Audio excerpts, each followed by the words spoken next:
The mop hit the floor with the same rhythmic swish it had for the past 6 months. Back and forth, like the ticking of a clock that no one bothers to hear anymore. Petty Officer Sarah Mitchell had become invisible. Just another face in the sea of uniforms, just another set of hands doing the work no one else wanted to do. But on that humid Tuesday morning, when Admiral Thomas Hargrove stepped onto the deck of the USS Constellation, everything she'd buried deep beneath the surface was about to come crashing back. Because he didn't just glance at her, he stopped, and his eyes locked onto the faded patch on her left shoulder, the one she'd almost forgotten was still there. She felt his stare before she saw him. It was that kind of presence, the kind that makes the air shift, that makes your spine straighten even when you're trying to stay small.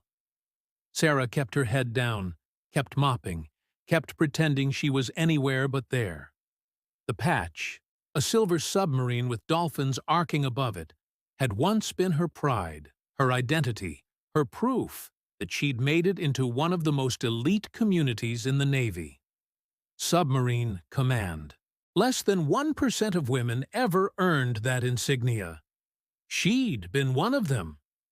But that was before the accident, before the night that took everything from her, before she became the woman who couldn't even look at herself in the mirror without seeing the faces of the crew she couldn't save.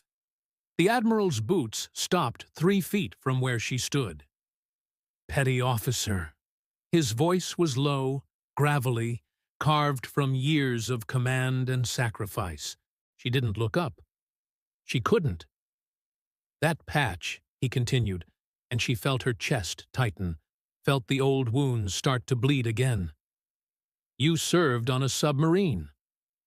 It wasn't a question. It was a recognition.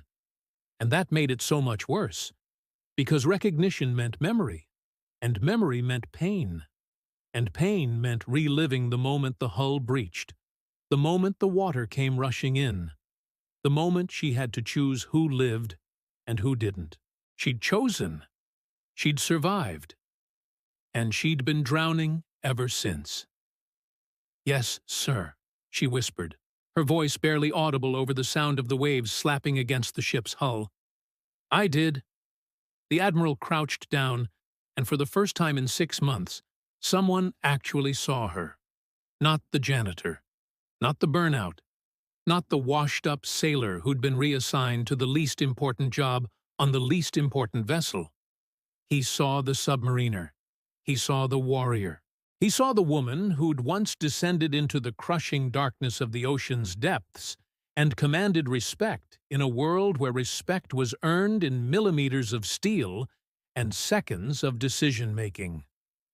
"The USS Tennessee," he said, and her heart stopped. How did he know? How could he possibly know? February 14th, 2 years ago. Hydraulic failure in the torpedo room. 14 crew members trapped. You were the watch officer. The mop slipped from her hands, clattering against the deck, but she didn't bend to pick it up. Her hands were shaking now, her breath coming in short, shallow gasps. She hadn't spoken about that night to anyone. Not to the psychiatrists, not to her family, not even to herself in the dark, quiet hours when the nightmares came. I couldn't save them all," she finally said, and the words felt like broken glass in her throat. "I had to seal the compartment. I had to lock them in." The tears came then, hot and fast, and she couldn't stop them even though she wanted to, even though crying in front of an admiral was the last thing a sailor should ever do. But he didn't flinch.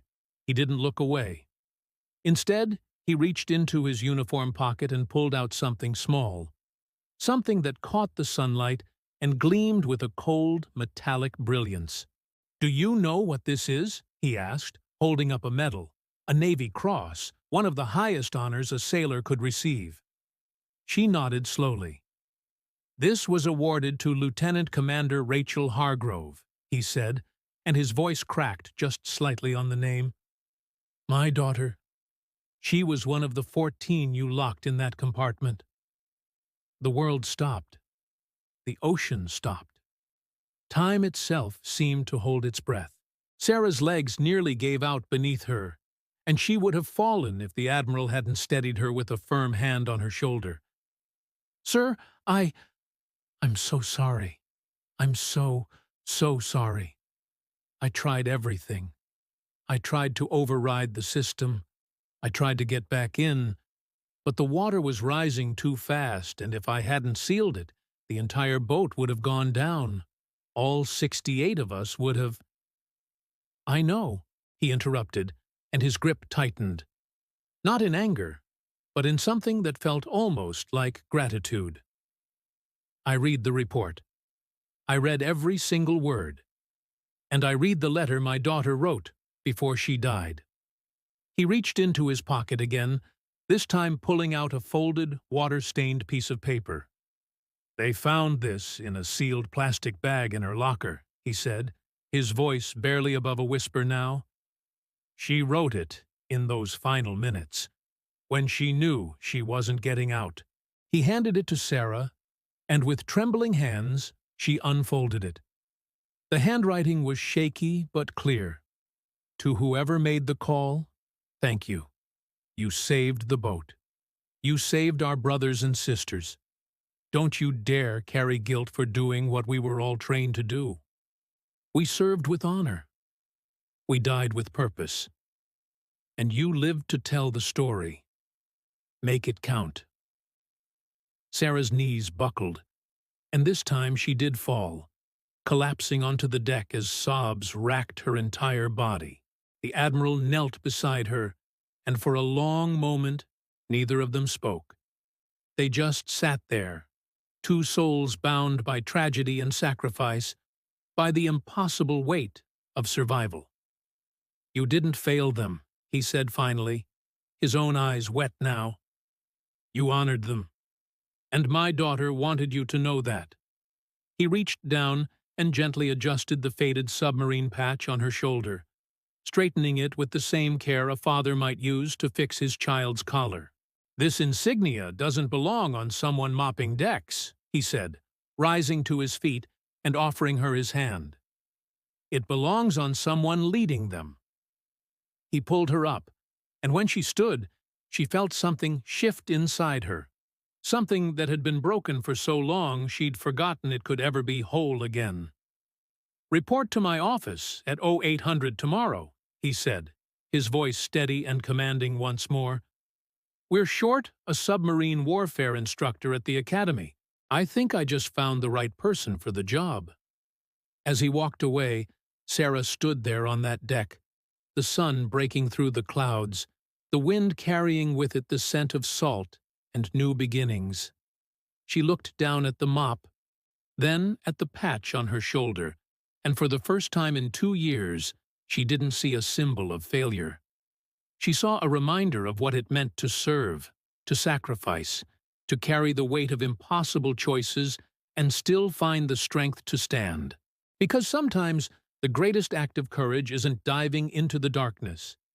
It's finding your way back to the light. And as Sarah Mitchell picked up that mop one last time, before setting it aside forever, she knew exactly what she had to do. She had to make it count.